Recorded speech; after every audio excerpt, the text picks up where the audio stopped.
Good morning, good afternoon, good evening, and good night to some of you, depending on where you're listening to us from. This is Biafra Radio. You are welcome to your program, Voice of the Coast. And my name is Kimiowei, Tari, Nemi. We must continue. We must pray as it is our custom to do so.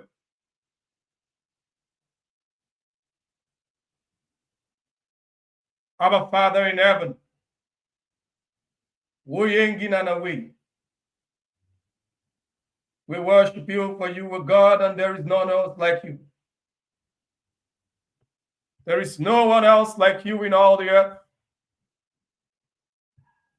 We thank you for a time like this. We thank you for a day like this. Thank you for gathering your people, for enlightening your people all over the world. We pray for our leader, Mazi, that you keep him safe and sound, and that you fasten his day of freedom,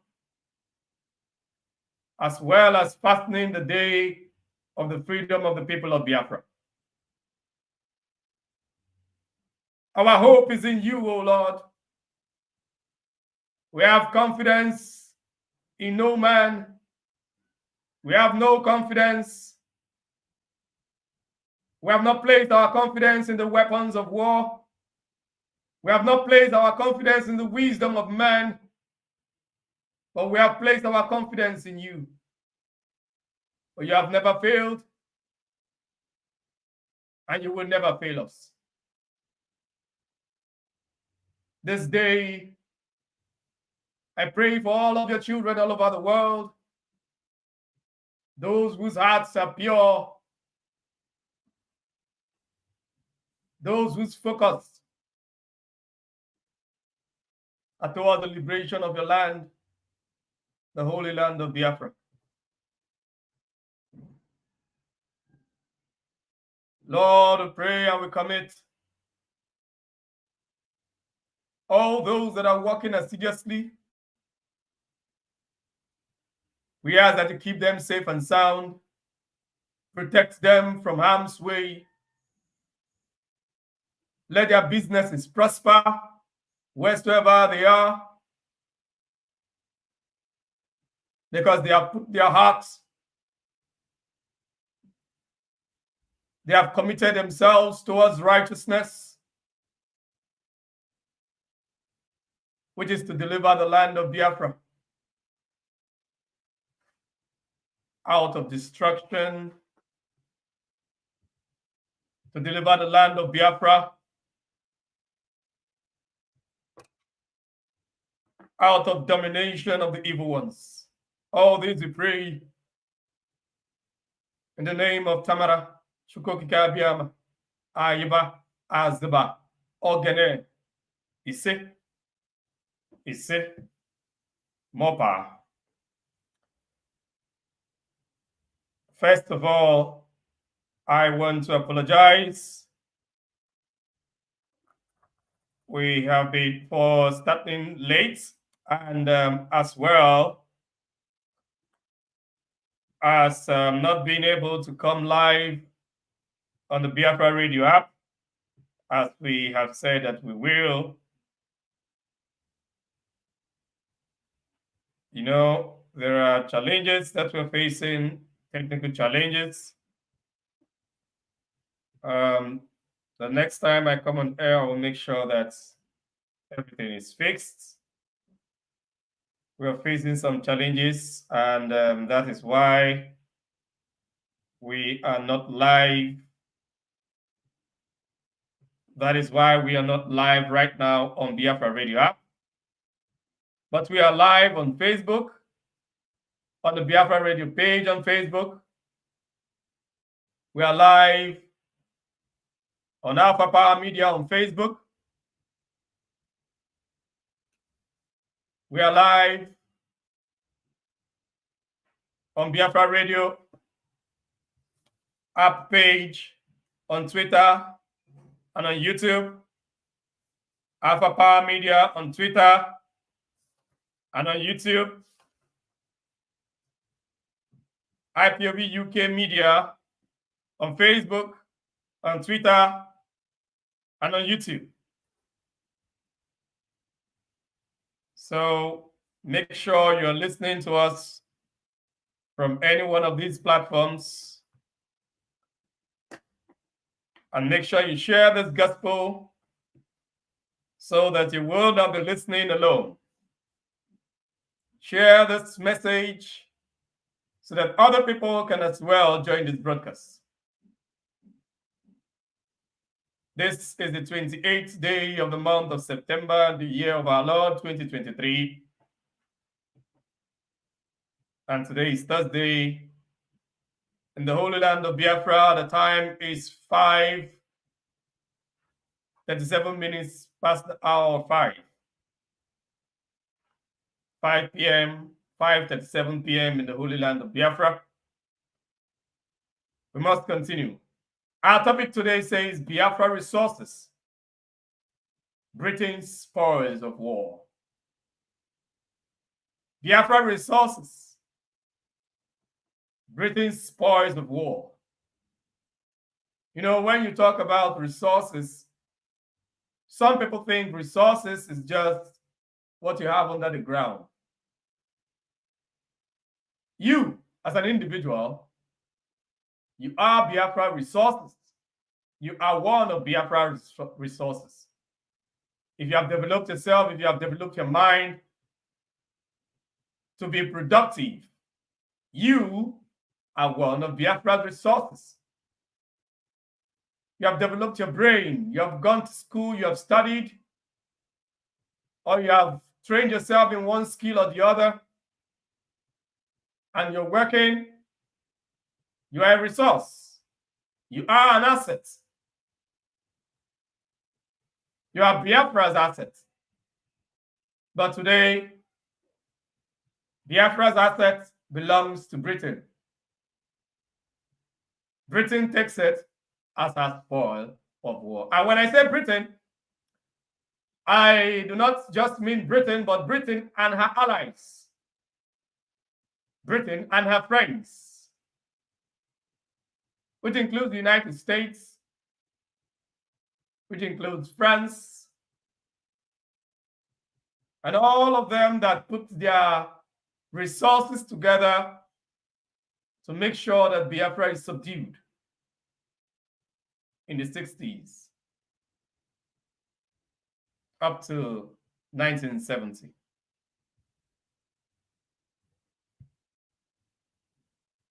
All those people, all those allies of Britain are together benefiting from all the resources of Biafra. Biafra's resources,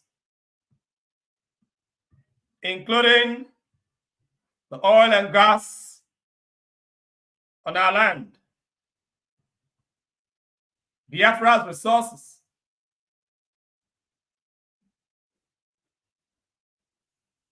including the ingenuity of our engineers and scientists. Biafra's resources. But of course, they will try to suppress the engineers and scientists as much as possible because there is a way those ones to be productive, it will be difficult to control. But the ones that they can control, they'll put them under, like Innocent. Innocent is Biafra's engineer. Innocent is Biafra's resource. But Innocent is being used by the zoo to build armor tanks that they are bringing to Biafra land to kill Biafrans. I do not blame Innocent. He's a businessman. He produces things to make money. What those that are buying it are doing with it is not his fault. And he cannot say no to the government, of course. He'll stop his business. So, Biafra's resources, the minds and ingenuity of Biafrans, Biafra's resources. When I say Britain, you must know that there is nothing like Nigeria in terms of government, governance, principles of government. There is nothing like Nigeria. You only talk about Nigeria when you're talking about when you want to identify people. Like Awolowo said, people within this geographical location and those that are not.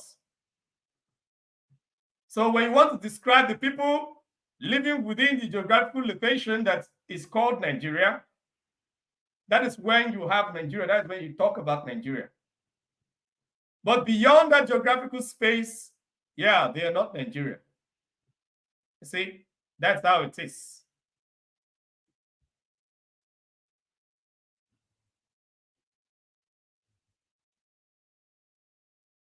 You see, that's how it is. That is just how it is. But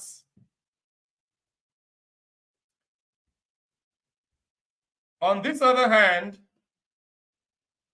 when you're talking about government, when you're talking about principles of government and all, there is nothing like Nigeria. What you have is Britain running their estates, using the local people to run their estates. Nigeria is British estate. Not Nigeria alone. Many African countries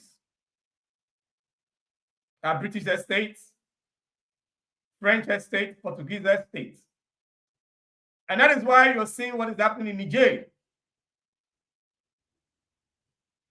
Niger, to an extent, is likely to be the first African country to have a freedom. Or will I say Niger, Mali, and Burkina Faso? Might just be the first countries in Africa to have their freedom. Though I don't know the kind of arrangement that they have with Russia. But for now, it doesn't look like Russia is coming as an oppressor. Of course, looking at the situation of things, Russia doesn't need to be an oppressor. If Russia wants to be powerful, wants to become as powerful as they should be, all they need to do is to give support to countries that have been oppressed for them to be free and for them to be partners. The United States is partnering with Western Europe, with Canada, with Australia. They're not dominating them. They're allowing them to be free. Even though they're dominating us, they're not partnering with us. They're dominating Africa, dominating the Caribbean, and all these other places. But they are partnering with Western Europe, partnering with Australia. The same thing Russia can do in countries in Africa and in Asia. And in China is wide as well. That is what they would do. Because when you have friends that are strong, then you are strong. As it is, Russia is almost being surrounded. So Russia needs friends.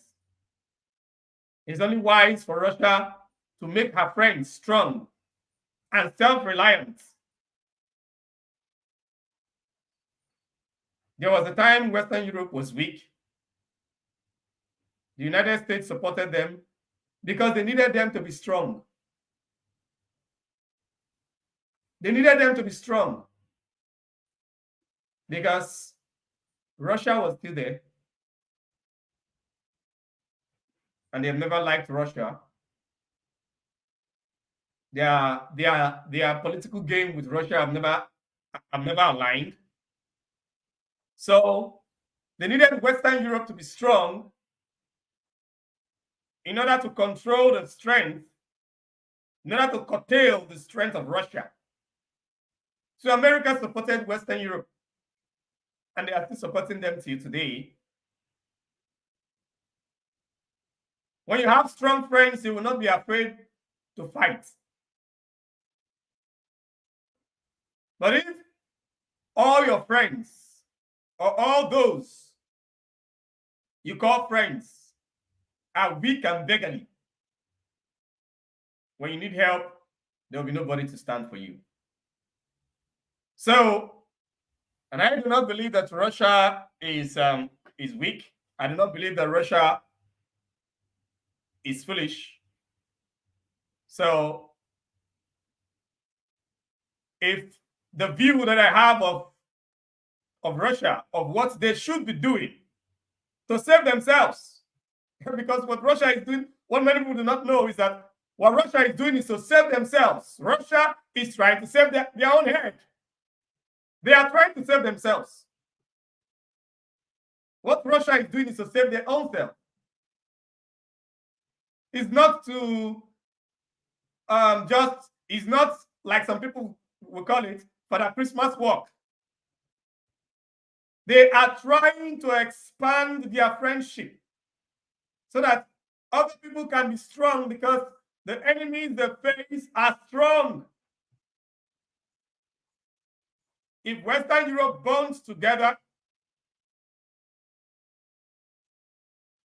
they can give Russia a very good fight if they will not win. That is, if they won't win. Because each of those countries are powerful nations. Each of the countries in Western Europe are powerful nations.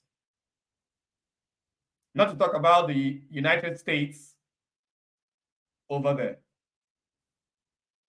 So, the vision of Russia should be to make sure that any African nation that wants to be free and strong, they will indeed be free and strong. Or maybe countries in the Caribbean, or all those countries that are now their economic friends, economic partners in the BRICS, Russia and China. That should be their desire. So,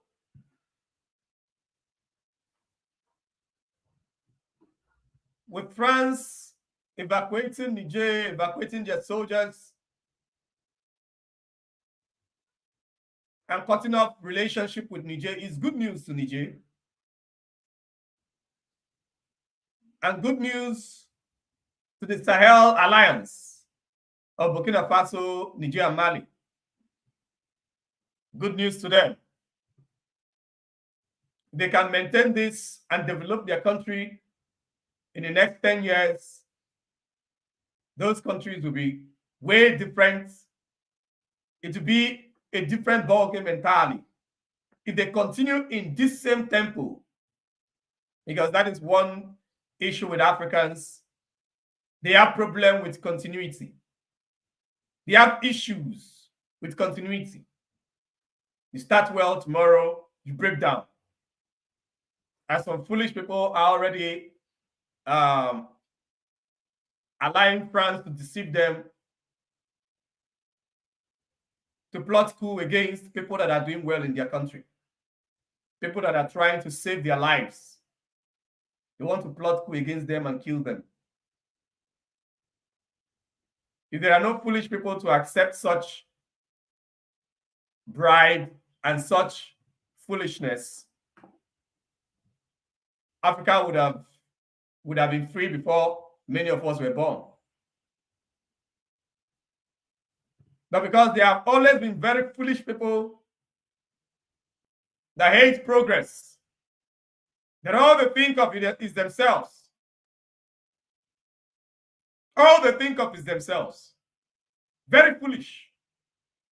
And it is very painful when you have people that only think of themselves, only think of their own survival, only think of how to amass wealth for themselves alone. They do not think about the dignity of their people. They do not think about the dignity of their nation, the dignity of men in their color. No. They prefer to bow to one stupid man out there and destroy their nation for them.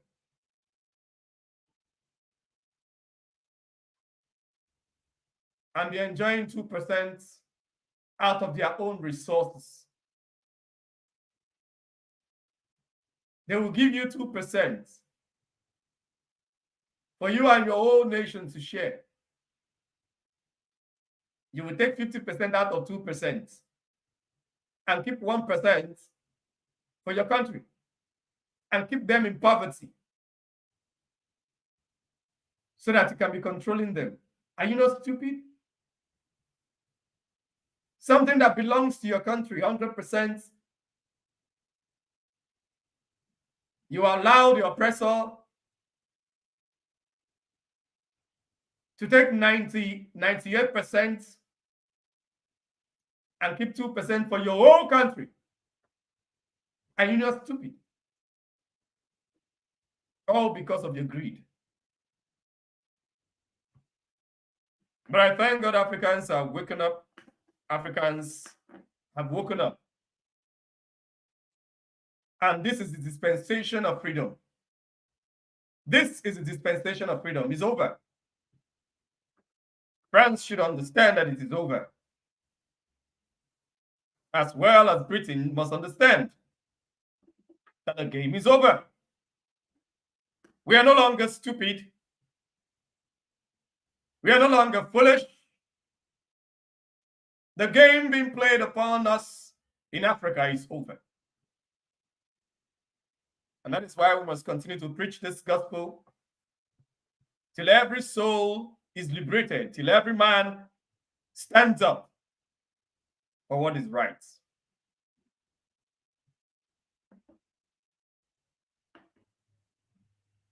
Biafra resources, African resources.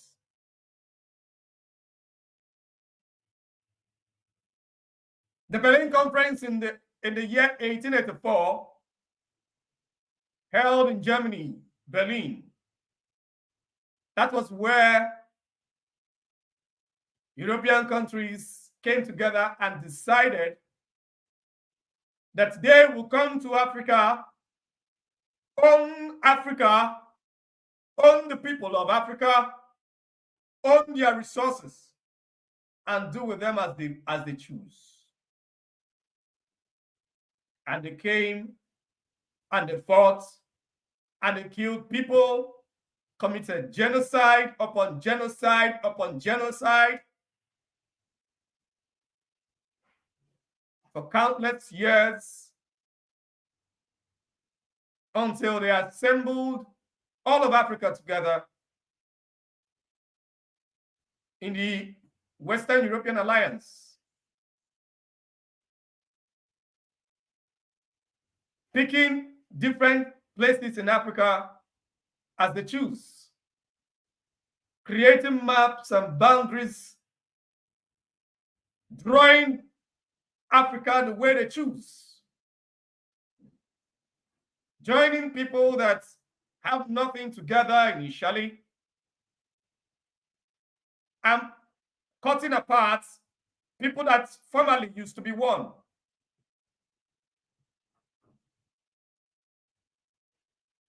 Biafra was broken into about 3 countries. Into Nigeria, into southern Cameroon, into Cameroon,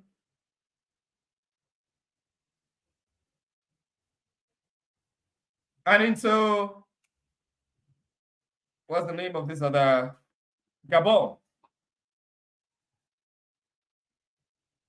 Some of you do not know. You want a large country, you want a large country. Biafra is a large country. But when the enemies came, they broke her into pieces. Odua, they did the same thing. But the Yorubas are not even awake. Small bribe of presidency, they have all forgotten Sunday Igboho. They have forgotten all their freedom fighters. They are back to their old greed. Serve Britain and destroy Biafra land, steal from Biafra land. See, there is no amount of stealing that you will steal that will make you rich. Because when you steal, you are not contributing to the universe. It's a simple principle. When you steal, you are taking from the universe. You are not giving. A man that is in business is giving. Is giving to the universe. So he is, the wealth is him. He is the wealth. So he is giving from the universe and is taking back, he's sowing a seed into the universe and is taking back what he's sowing. But when some other person sow, you go there, you steal. You are owing. Because Nigeria keeps stealing from Biafra land, that is why Nigeria can never be good. Keep stealing from the people. It can never make progress. It can never be good. And all those tribes that have taken themselves, that have put themselves on that line that, oh, we must steal from these people. How far are they faring? Are they doing better than the people that they are stealing from individually? When you want to say, oh, these people are better, these people are better, it is only when you're talking about, even when you're talking about government. How many of the states, even in the deplorable states of Biafran states, of Biafra land, as bad as it is, states in Biafra land are still doing better than many other states of these people that all they think about is to steal from Biafra land. So at the end of the day, it is just few of their people that are stealing it that are benefiting. The rest of the people is just, oh, it is my brother that is in power. It is my brother that is president. It is my brother that is this, my brother that is that. My brother is rich, but you are poor. At the end of the day, the poverty rubs off on everybody. When we are fighting for the restoration of Biafra, we are not fighting for ourselves alone. We are fighting for everyone. Everyone in the zoo called Nigeria, we are fighting for you. Whether you know it or whether you don't, it doesn't matter. Whether you like what we're doing, whether you hate what we're doing, it doesn't matter. What we are doing is for your own good. Because you cannot progress on another man's wealth. It is not done, except the man gives you of his free will. And that is why our leader said that when we are free, when Biafra is restored, this oil that all of you in the zoo, you have your eye, oil and gas. We are going to spread it all over West Africa. West Africa is about 16 countries now. When Biafra is free, if Odua is still in Nigeria, which means it will just be one country away. Maybe if Amazonia is free as well, it will be two countries. But if Amazonia is not yet free, it will be one country away, so it will be 17 countries, which means we are going to be sharing our resource with 17 countries in West Africa. So you're still going to benefit from it. You're still going to benefit from it. You're going to benefit from it. So, but then it will not be the criminals that are going to be benefiting. The people as well will benefit a lot. The people as well will benefit a lot. So this resource that you have your eyes on, you will still benefit from it. Just let us go. That is just what we need. We just want to be free. It's not because we want the oil and gas to ourselves. No. It's not because we want it all to ourselves. We are going to be managing it, of course,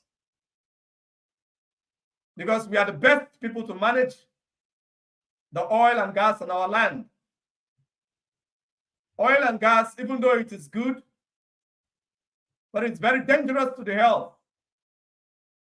And that's why Ken Saro-Wiwa died, because Ken Saro-Wiwa was fighting for Ogoni land to be cleaned, and in extension, the rest of Biafra land. But what did they do instead? They killed him. 30 years after, Ogoni land is still not clean. Ogoni land have not been cleaned. They killed him. So, to clean Ogoni land, who is the best person to clean Ogoni land? It's the Ogoni people. And it's not just giving one person contract that the people cannot monitor. No, that's not how we run things in Biafra land. Our culture has always been from the people. That's why we are naturally democratic. And anything that doesn't feel like democracy itches us. We are not comfortable. It's not the white man's democracy.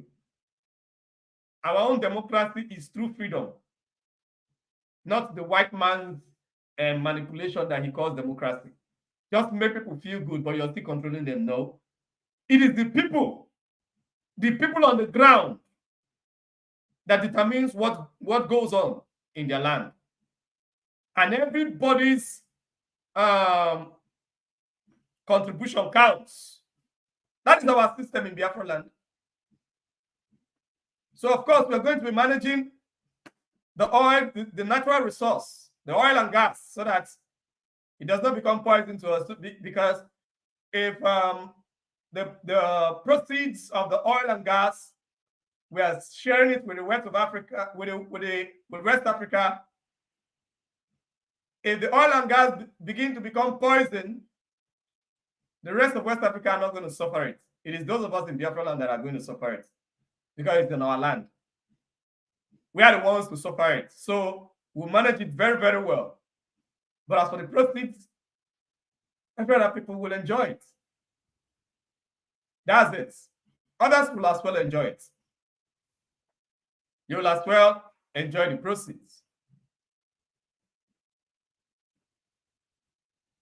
So they chose that they must hold Africa down in the Berlin Conference. And they came, and Britain came, colonized Biafra. You know, I keep saying this. Many of our people are not even aware that Biafra was colonized differently from Oodua in the south. There were two amalgamations that were done. One was done in 1906, and the other was done in 1914. They only tell you about the one that was done in 1914, so that you would think that Nigeria is the north against the south. No, it's not the north against the south. There is the north. There is Oodua, which was called by the Britain Lagos Protectorate. Lagos was called Lagos Colony. And Oodua was called Lagos Protectorate. So they had Lagos Protectorate and Lagos Colony. Lagos Colony was the capital where Lagos Protectorate is being managed from. Lagos Protectorate is Oodua. It's what you have today as Southwest Nigeria. Then you have the Niger coast, which is Biafra land, and the Kingdom of Benin. the Niger coast by the east of Lagos Protectorate. In 1914, Britain merged the Niger coast and Lagos Protectorate, the Niger Coast Protectorate and Lagos Protectorate. In 1914, in 1906, that was when the first measure was done to have the Southern Protectorate. Then the Northern Protectorate was there. Then, in 1914, you should understand that originally, the Southern Protectorate and the Northern Protectorate were supposed to be two different countries. British Southern Protectorate and British Northern Protectorate were supposed to be two different countries. Were supposed to be two different countries. But along the line, according to what they wrote on the book, even though we know the underlying reason. Okay, let me first of all talk about the underlying reason that we're all aware of. The underlying reason, they know that the people in the South, because these Odua people, they are also smart people, unlike the Fulani. The Odua people, if everything is going on well, they love progress. They know that we Biafrans are going to influence them positively. Even though there might be issues in our ideology, because the ideology is way different from ours. The way to go about things is way different from the way we go about things. They worship leaders. We don't. We monitor leaders. We monitor leaders. We don't worship leaders. We always criticize. Yoruba don't criticize their leaders. We do. We monitor you at every point in time. We watch you. You're taking the wrong step. We tell you boldly. We don't worship leaders in Biafra land. So these are two different ideologies. But it would have been easier for us to cope, for us to manage ourselves, than with the North that is just entirely different. Entirely. Nothing joining us at all.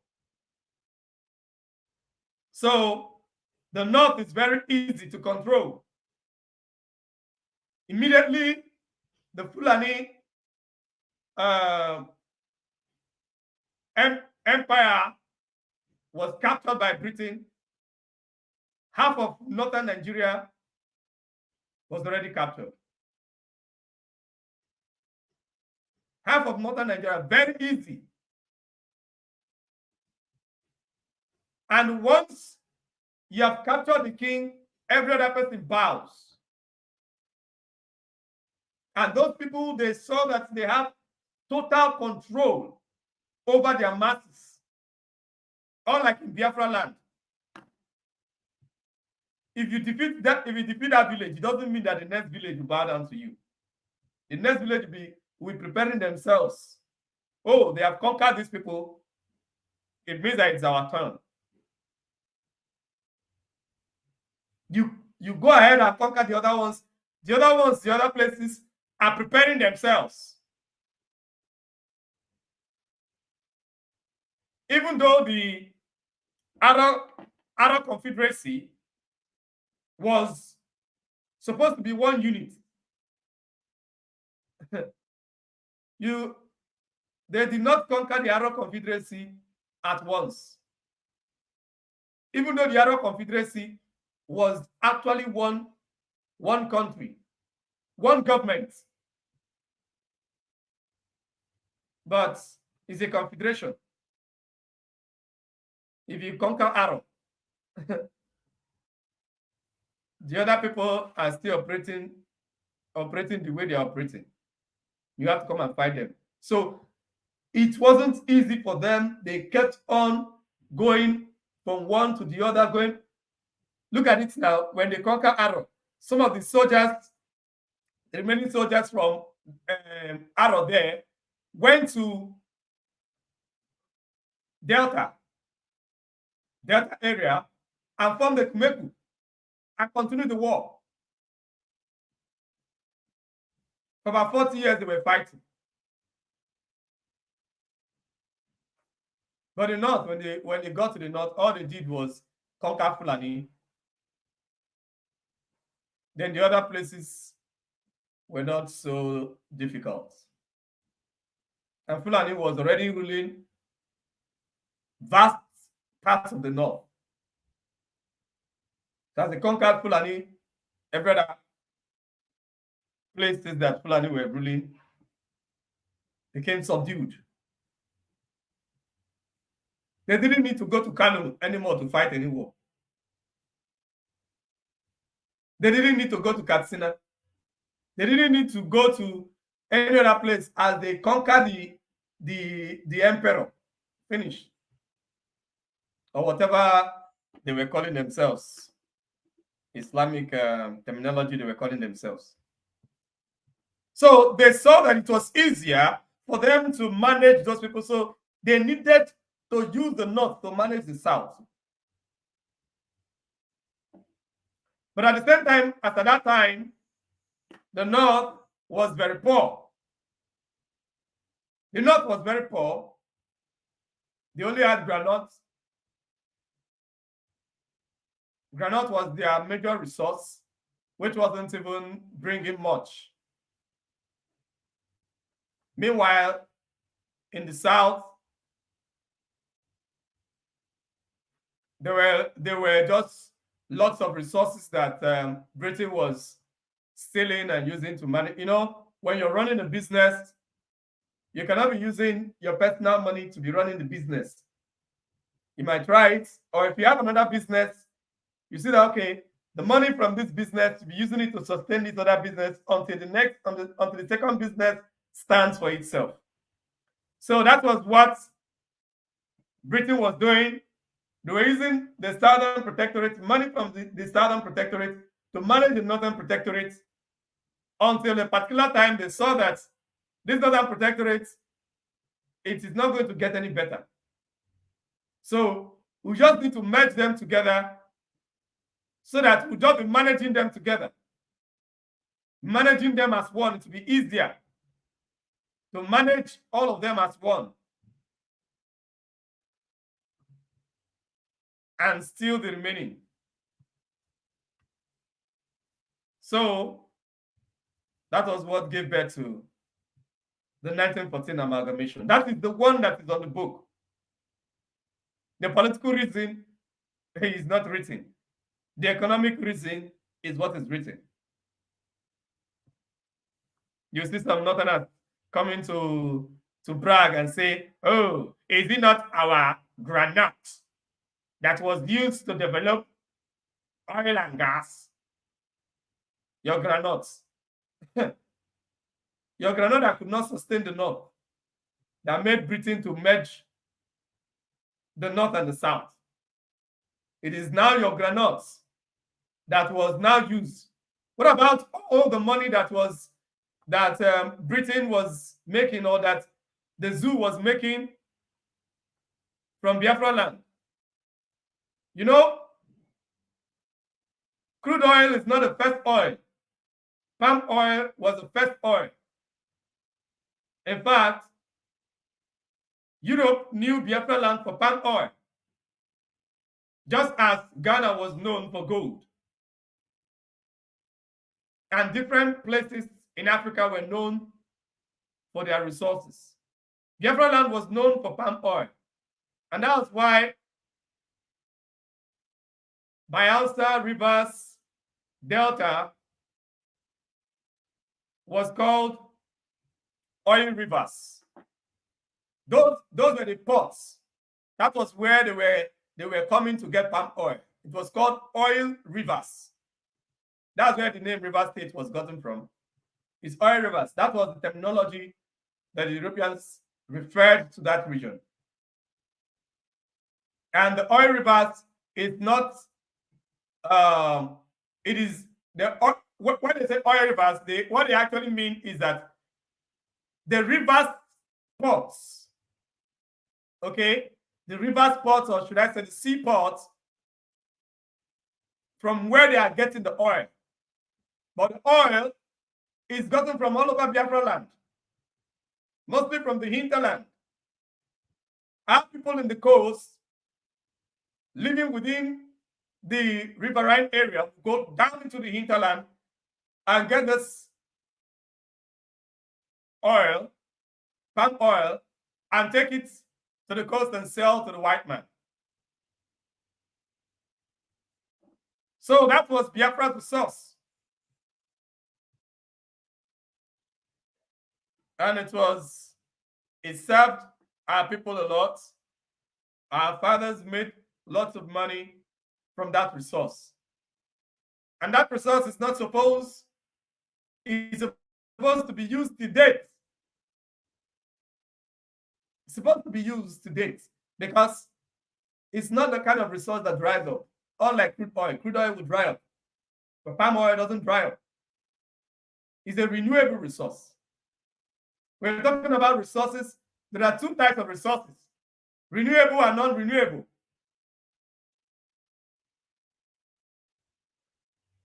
Renewable and non-renewable. Human resources is a renewable resource. Human resources is a renewable resource.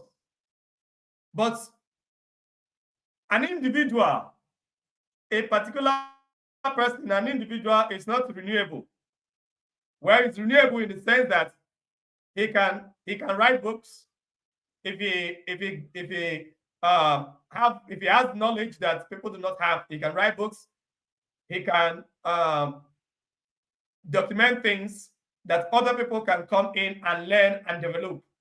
So to an extent, it's renewable. But when the person dies, you cannot get that person back. So for that particular reason, that person as a resource is not renewable. But the person's knowledge, the resource that the person has, the knowledge can be deposited in a book or in other means to store information, whereby other people can come in and learn and develop. So human resources is renewable. But natural resources, though not all natural resources, those ones that can only be gotten from the ground. When you dig down, you can't renew them. Gold is not renewable. Diamond is not renewable. Crude oil and gas, they're not renewable. But palm oil is a renewable resource. And the advantage to a renewable resource is that it depends on the owner. You can increase it. Depending on how much you manage it, that is how much it's going to produce for you. But a non-renewable resource is put there by God. If you exhaust it, that's it. The generation that exhausts it, that's it. It's over. It's gone. You won't get it again.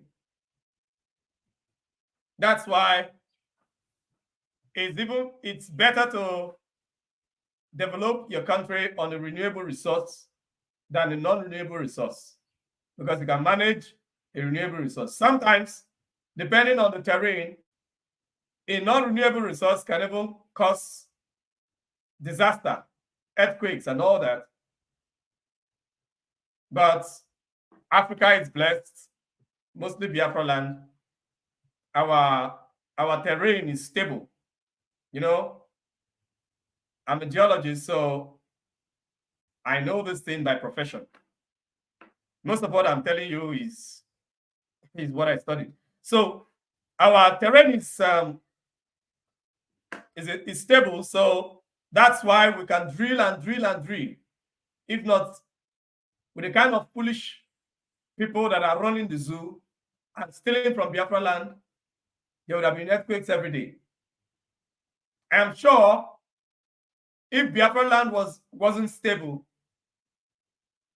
like places like the US and some other places, they would have still gone ahead to be drilling from our land, not minding whether people would die, not minding whether there will be earthquakes.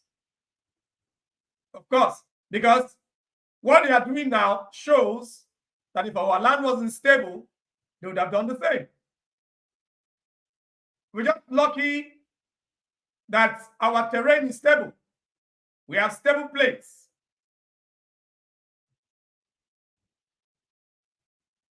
So that's why there are no earthquakes, no matter how much they drill.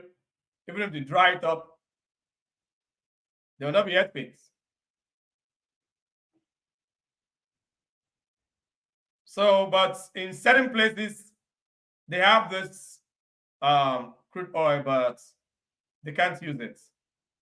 They can't drill. If they do, their country is going to be destroyed, and there will be lots of loss of lives. So while all these were going on, in 1960, they said that, oh, you have become free. And when we tested that freedom, we saw that there was no freedom together with the Fulani. Our father saw in the 60s that you cannot have freedom living with Fulani. They have a skewed mindset. That does not have the kind of mindset that you have. That does not think the way you think. While you're thinking of progress and moving forward, he's thinking of taking your land and taking your life. He's thinking of stealing.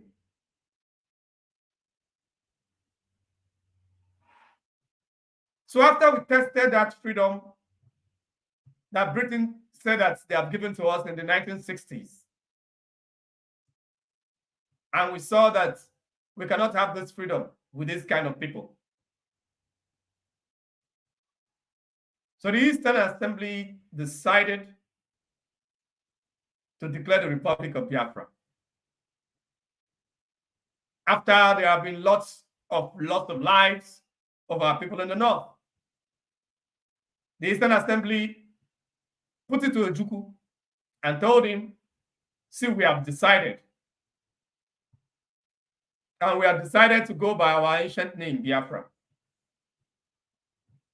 If you're still there trying to see what you can salvage from Nigeria and trying to see how you can make them understand why we can live together and not kill ourselves, we are going to pick another leader. Another leader that understands the plight of the people. So this is why sometimes I get offended when some people come up and say, oh, Ojukwu wanted power.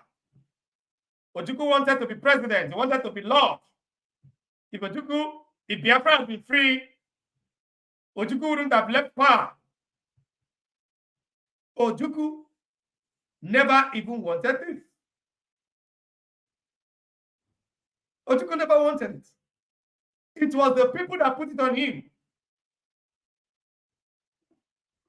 And that is why every other person that backed out when they faced little challenges from certain individuals, they backed out.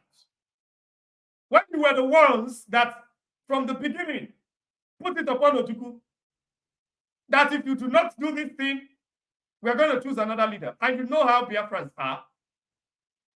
If Biafrans had chosen another leader, Ojukwu would have been known in history as a coward to the Biafran people.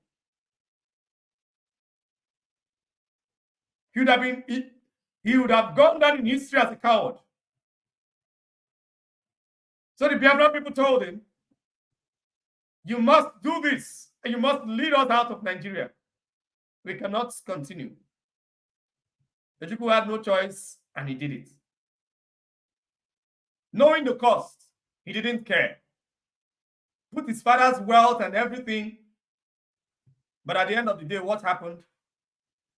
Britain that told us that we are free in Nigeria. It was Britain that turned around to begin to fight us. It wasn't Nigeria that fought Biafra. It was Britain, together with her allies, that fought Biafra. People say United States, United States, United States. Before United States became free, United States fought the war of liberation, the war of independence against Britain. And United States had support. France supported them, Spain supported them, different Western European countries supported the United States with men and arms. But Biafra had no support. We fought Egypt. We fought the USSR. We fought the United States. We fought Britain. We fought France. Even though at the beginning, France was on our side. But at the long run, France pulled out and joined their brothers. And today, you have Shell, you have Chevron, you have Elf, Total, and all these other companies representing Britain, United States, France, Germany.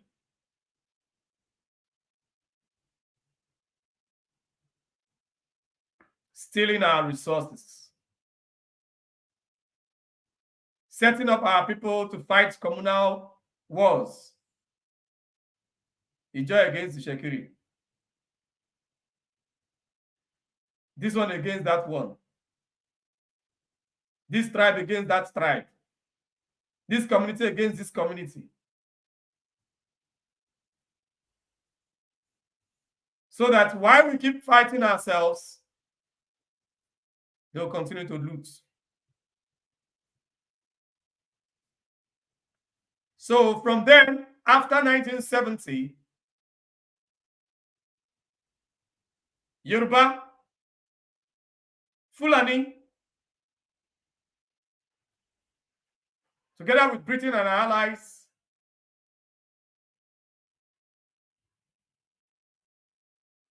signed a pact, not on paper, but on policy, to make sure that they will continue to plunder on Biafra resources, sharing Biafra resources as spoils of war. And this is why every man from the coast, whether you are Nizoman, whether you are Shekiri, whether you are Urobo, whether you are Isoko, whether you are Ibibio, whether you are Epic, whether you are Ijagan, every man from the coastlines of Biafra that says that you don't want to stand with Biafra, you don't want Biafra freedom, that you prefer to be in Nigeria, you are the worst fool in the universe. And the whole world is laughing at you. The whole world is mocking your foolishness. Because you claim that the resources belong to you, right? The resources belong to you. Okay. But your enemies, who you thought are your friends, whom some of you joined to fight against yourself,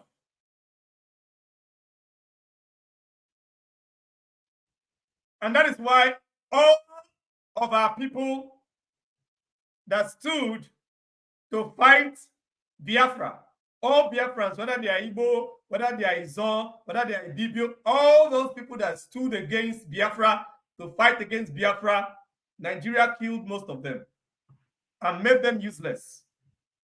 The ones that did not kill, they made them useless. as Boro was killed in battlefront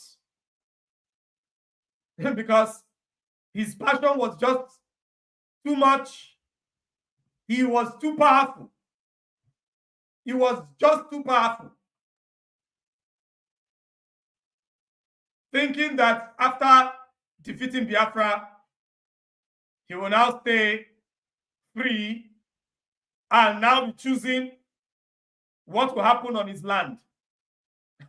Your land that people are fighting to get. You are fighting to give them that land so that they can choose. Or so that you can now begin to choose with them. Why do you think they will allow you?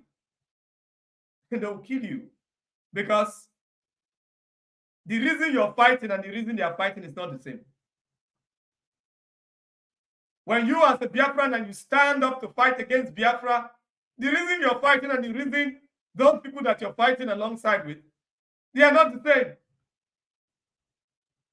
You're fighting to get money or to get relevance, to be relevant, right, in the politics. So that, oh, in Nigeria, they will recognize you. So that you have something. The vision is not the same. They'll destroy you first. And when they have created that illusion, they will now raise people out of that illusion that will follow them, just as they raise the politicians today. Look at Zeke, how did he end up? Kept on struggling to be Nigeria's president. Kept on struggling to be Nigeria's president. Alpha. With all his popularity, they will keep hailing him. When election comes, they will sway him, cut him off. Very popular, but powerless and useless. He thought by becoming president, he can change the course of things. They knew, but he has already fought Biafra. So when you begin to stand and say, oh, because I need this, I need that, for myself, personally, individually, selfishness. Until Biafra is free, you have nothing, you are nobody, you are nothing in this world. Except you're not a Biafran. But if you're a Biafran, you're nothing in this world. You mean nothing to nobody. You have no value. No matter the amount of money that you make, you have no value. You are nothing. You are a nobody. You are trash until Biafra is restored. If you understand this, your mindset will be different. If you understand that until Biafra is restored, you are nothing. You are nothing in this world. You are a nobody. You have no value. Your money might have value, but you have no value. Ask our brothers that have traveled all over the world making money. Do they have value? Do they value you? Because some of you, when you live in Biafra land, you have a little money and you have people bowing down to you. Oh, you're now a big man. You think you have value. Come out of Biafra land and see that you're nothing. Meanwhile, some other people that are poor and have nothing just because of the countries that they are coming from. Just because of where they are coming from, they are given respect. They are given respect just because of where they are coming from. You see why it's important to be free and invest in your country? What we are doing here and now is our investment in Biafra. We are laying a foundation so that those that will be born in Biafra, when Biafra is a sovereign state, they will understand what it is. They will understand the value. And they will know what to do. So the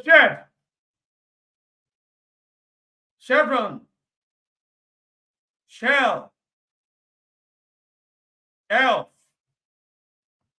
they are all the signatures of those that stole Biafra land. And where are the people giving them all the hands to do whatever they want to do in Biafra land? The Fulani and the Yoruba. I have nothing against Yoruba people as the people, but the truth must be spoken.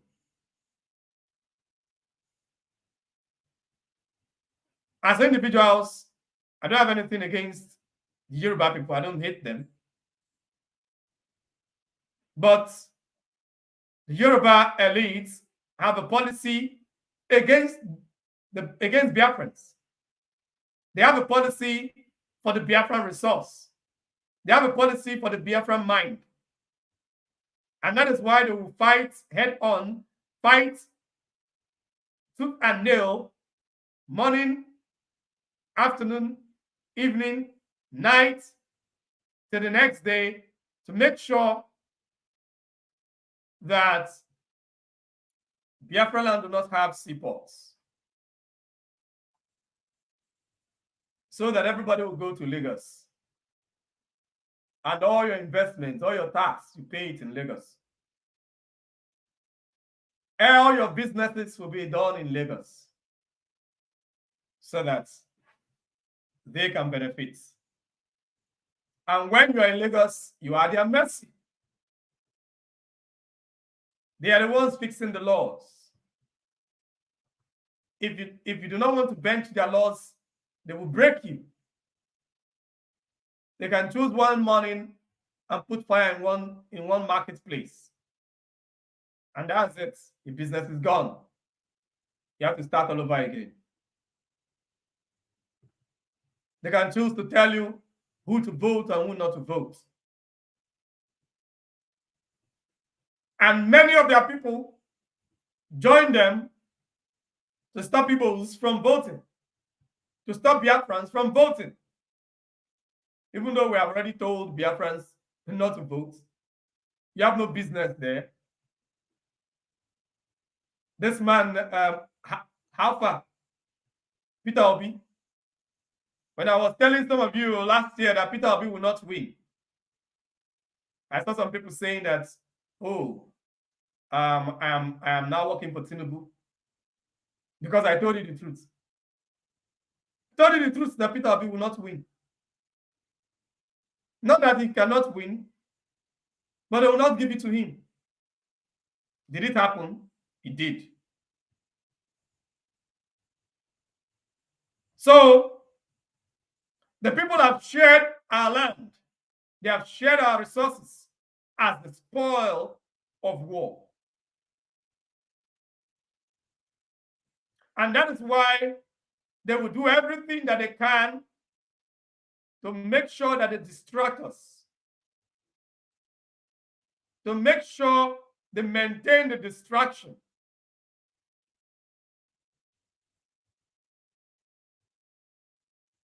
And that was why when Goodluck Jonathan was president, knowing that Goodluck Jonathan could use the powers of zoo presidents to put things aright in Biafra land,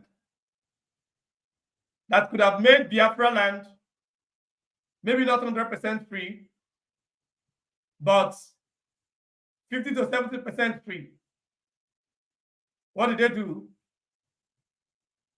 They distracted him with terrorism. Used terrorism to distract him. While Britain, the West, is sponsoring the terrorism, it's obvious the West is sponsoring the terrorism in West Africa. It's obvious. While they are busy sponsoring the terrorism over there, Yoruba media was, on the other hand, blaming it all on Goodluck Jonathan, blackmailing Goodluck Jonathan. That is the alliance. While Fulani was busy doing the foot soldier work, foot soldier terrorism. And the West was busy giving them weapons.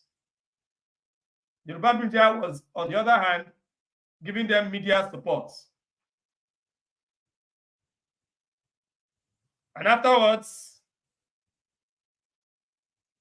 they chose to bring the terrorism to Biafra land.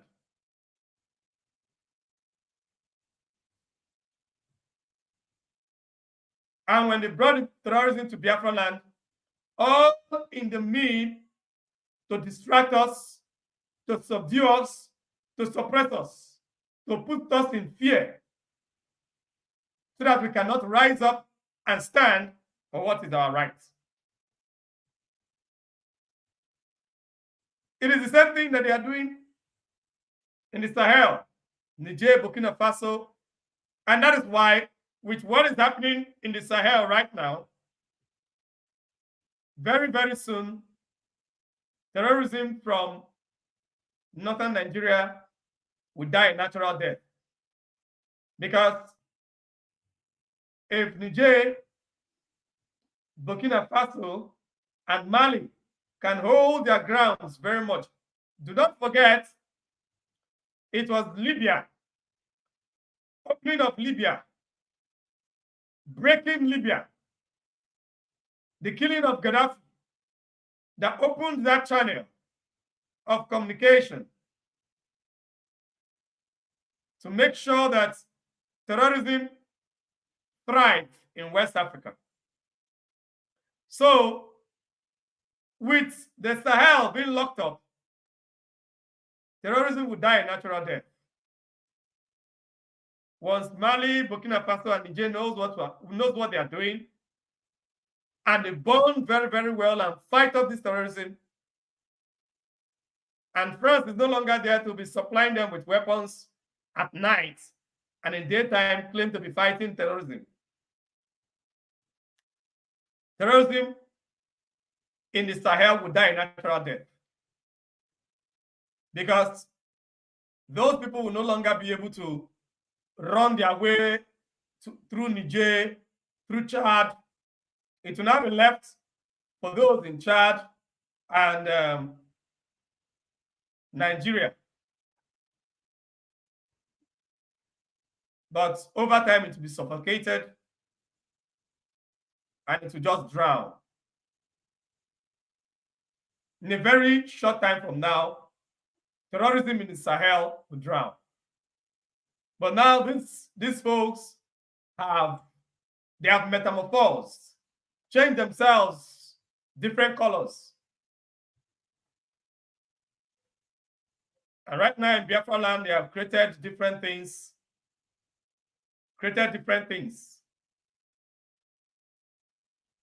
disguising, just to distract the people. But we are not distracted. We are not distracted. I'll be reading what I think it's a British paper. I think it's a British paper. They call themselves the 24 Crisis 24 Guard or something like that. On the 19th of September 2003, they wrote about Biafra. I'll read it, and I want to analyze certain things here and make certain things clear so that our people will understand. Okay? This broadcast is very important. It is important that you share this, because I do not know anybody. It's painful that we couldn't get on the radio to reach a wider audience. But that's notwithstanding, we must continue. So the news that is talking about Nigeria, Biafra separatist activities likely to persist in the southeastern states and Abuja through at least late October 13th. Okay. They said that activities are likely to continue. say Biafra separatist activities. Separatists. They keep calling us separatists, as if they do not know that we're never Nigeria. How can people that were never Nigeria be separatists? What are we separating from? Are we separating from Biafra? We are Biafra. We have never been Nigeria. But you came here and forced us to be Nigerians. Now you're calling us separatists. And we're not separatists. So including protests, work stoppages, low-level armed attacks will likely persist in the southeast through at least late October. Protests supporting indigenous people of Biafra leader Nnamdi Kanu, currently detained in Abuja, are frequent in southeastern states, particularly during Kanu's court appearances. You see, in preparation for our leader's court appearance is why they wrote this thing, saying all this that they're saying. So IPOB activists may carry out protests and related actions such as strikes, also called stay-at-home or lockdown actions, notably in the southeastern states of Abia, Anambra, Ebonyi, Enugu, and Imo. Now, they are aware that our leader have called off the sit-at-home, okay? But somehow they still want to link it to our leader. I am not anybody that wants to do any sit at home is fine. But this crisis 24 must state it. The media must state it that our leader has called up any sit at home, whether for him or not. So people doing sit at home are doing it for themselves to satisfy their own conscience.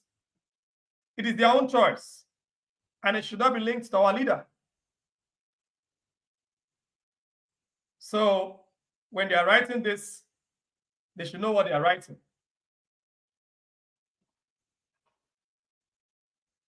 So however it is,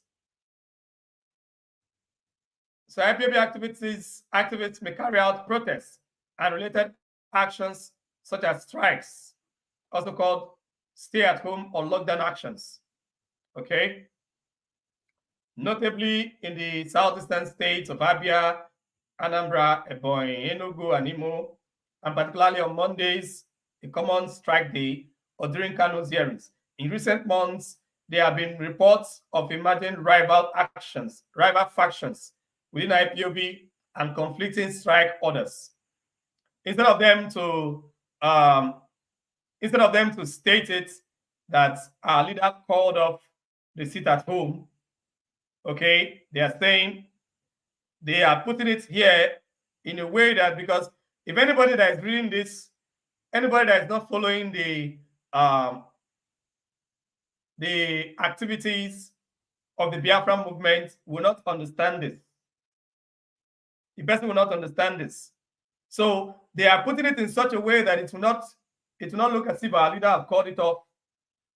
Okay, so if anybody come and say, "Oh, but you said this," they will come here and highlight it and tell you that we said that there have been counter orders. Okay, they will come here. They are smart. They will come here and tell you that we said that there have been counter orders.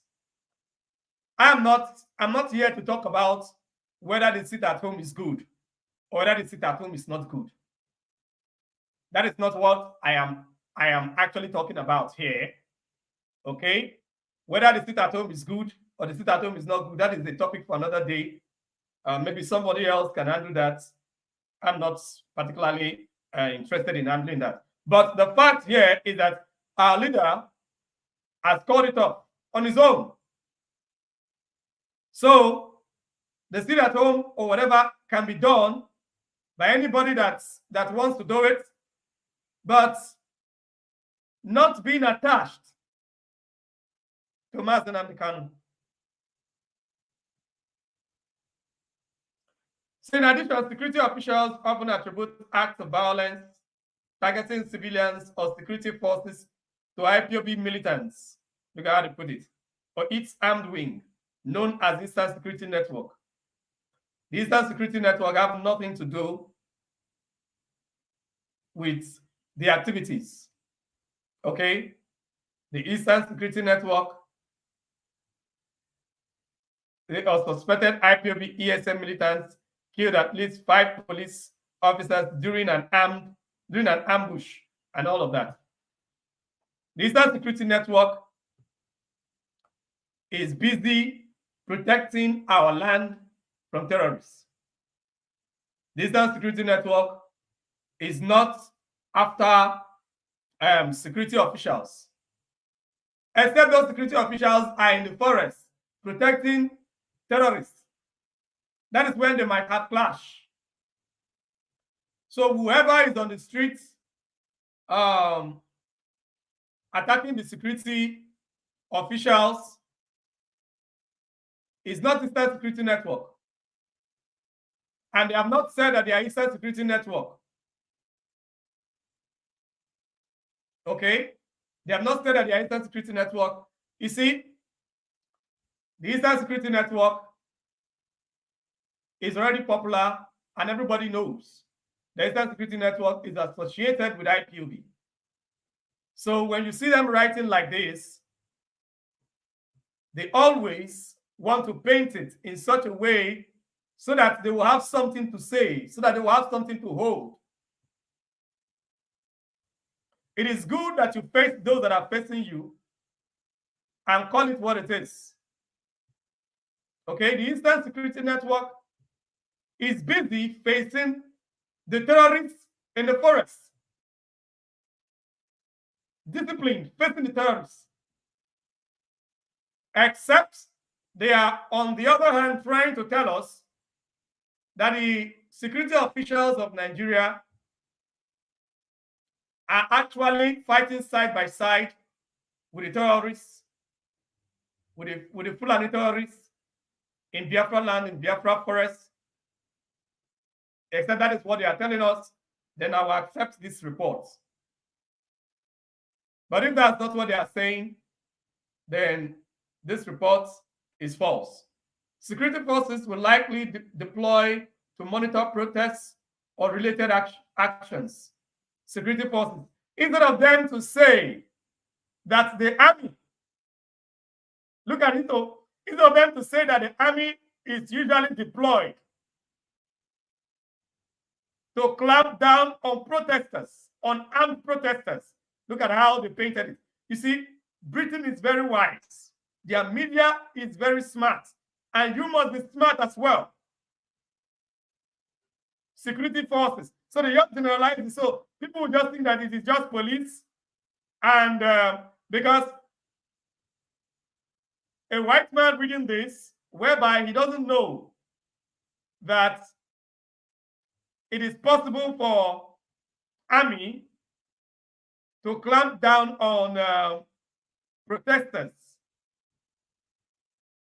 He will not understand. He will just believe that these security forces that is written here, okay? He will believe that the security forces that is written here is police, and that the police doesn't go there with AK-47, not knowing that the police goes there with AK-47. Security forces will likely deploy to monitor protests or related actions. Can you see? Monitoring as if they are just escorting. How did Akbarawa Menje die? Did the police just escort them? Did the police just monitor? Or the Nigerian army came there like as if they are fighting war, shooting protesters aside? When you want to write news about Biafra, put it straight. Tell the world the way it is. Don't come and be playing games on us and expect that we are not going to debunk it. Protests or stay-at-home actions will probably affect business and transport operations. If demonstrations do occur clashes with security forces are likely. Can you imagine? They are using the word clash. Clash. Are you saying that these people are preparing? They are preparing. This is a threat. I consider this a threat because what is happening here is that they are telling you that if you come out to protest, you will see that they will mention Abuja, which means they are preparing to shoot IPOB members that will go to Abuja on that day of our leaders' court hearing, as we usually do. Just go there to observe the court hearing and hear from the lawyers. They are planning evil now. They are planning evil. They're talking about, say, they may likely be clashes. They are planning evil. Officials will almost certainly increase security and prohibit vehicle and pedestrian movement near the Federal High Court of Abuja during the next hearing. Are you seeing? Can you see that? During previous hearings, tensions arose in the court's vicinity as security forces allegedly barred Kanu's legal representatives from accessing to the courtroom. Security operations against separatists in the southeast could lead to localized transport disruptions. Security forces may establish roadblocks and checkpoints. Further armed attacks targeting security forces are possible. Kanu faces numerous charges that include terrorism. IPOB and other Biafran organizations have been calling for protests and strikes since August 2021 to press the government to release Kanu. Are you seeing they are saying that our leader is facing charges that include terrorism? Charges that include terrorism.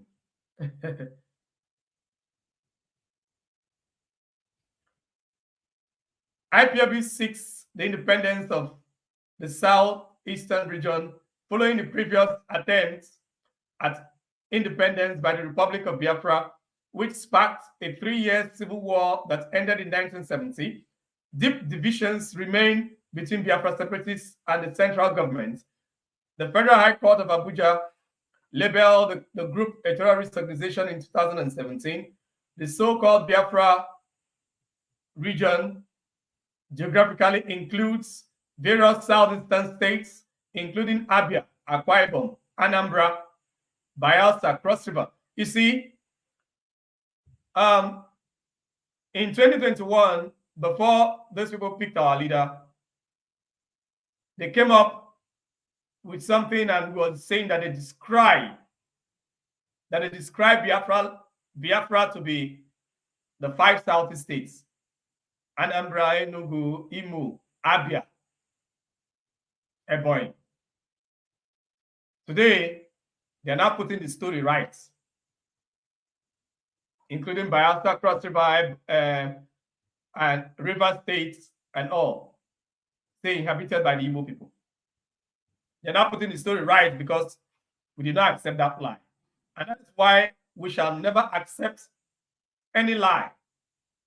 Look at the advice. Say, avoid all protests due to the potential for clashes. Anticipate business closures and disruptions. No, let me take that first line. Avoid all protests. This is to tell you that Britain is working side by side with Nigeria. This thing that they are saying, clashes. They are not Nigerian government. How do they know if they are not working together?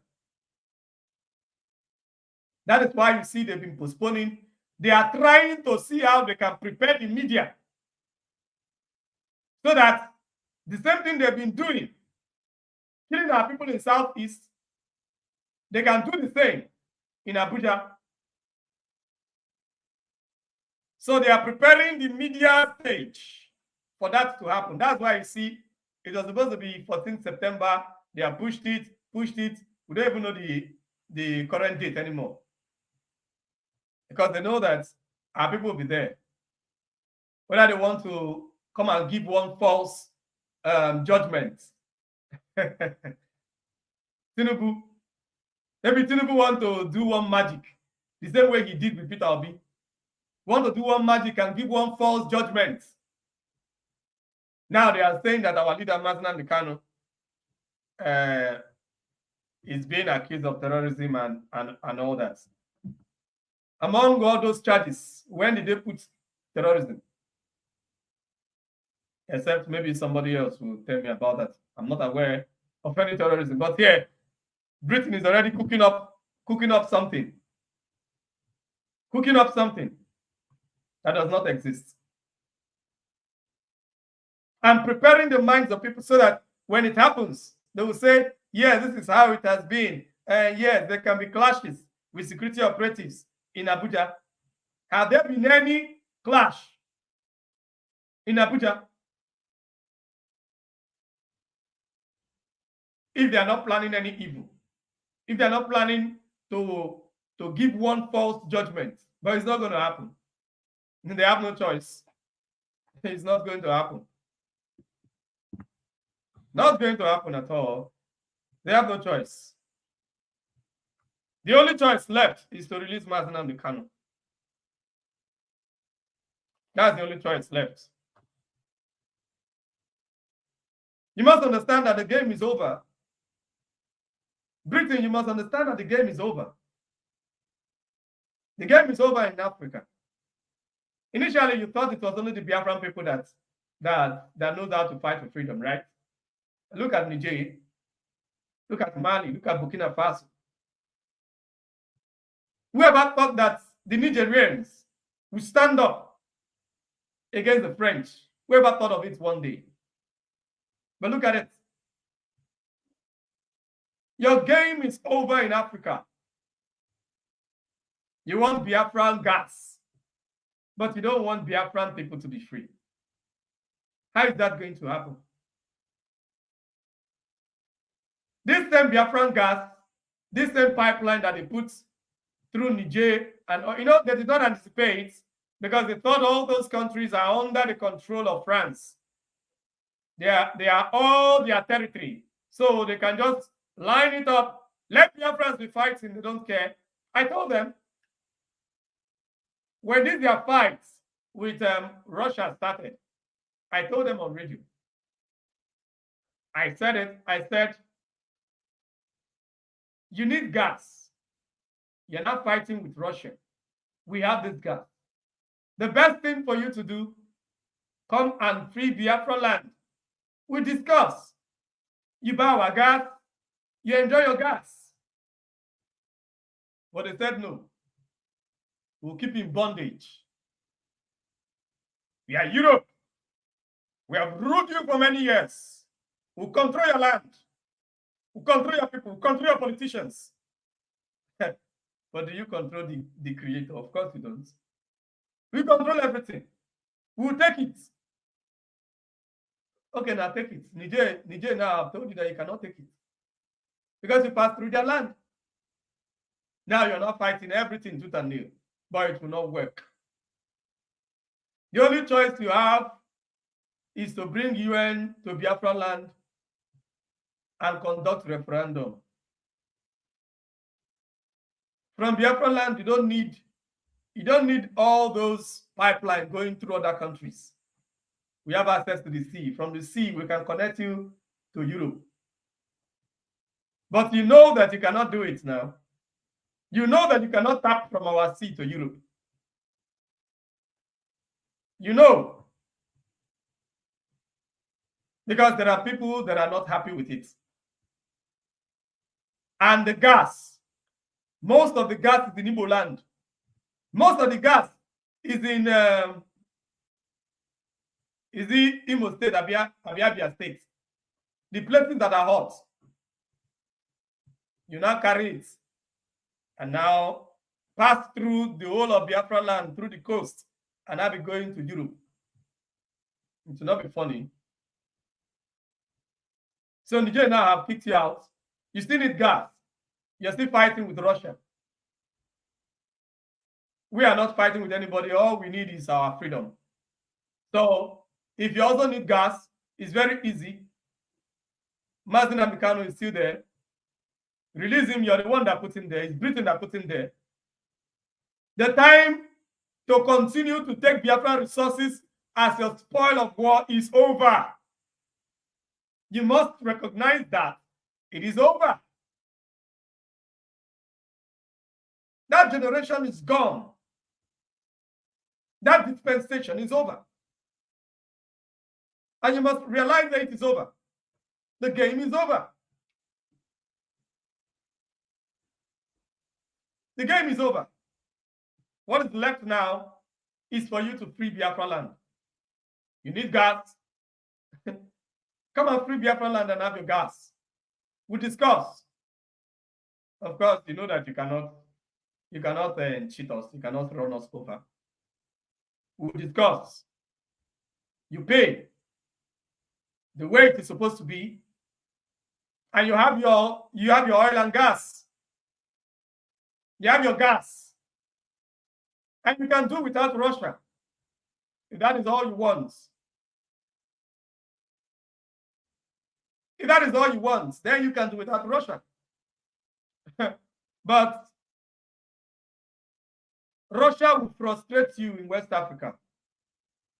Russia have the Sahel region. That time where you manipulate things is gone. You're no longer the one in charge. Elohim is now in charge. Tamara is taking over. You're no longer the one in charge. So you must respect people. It is time for you to learn to respect the dignity of other people. And you must respect the dignity of Biafran people. You cannot take Niger by force. And you cannot force Niger to allow pipeline to pass through their land. What are they gaining from it? You want to gain everything. You just want to muzzle everything and continue to control everything. Are you God? Did you create this world? Did you create all the people in this world that makes you feel you just control everything? No, things are not done that way. Now the Sahel doesn't belong to you anymore. It's not just Niger. Almost all the countries where it runs through are not with you.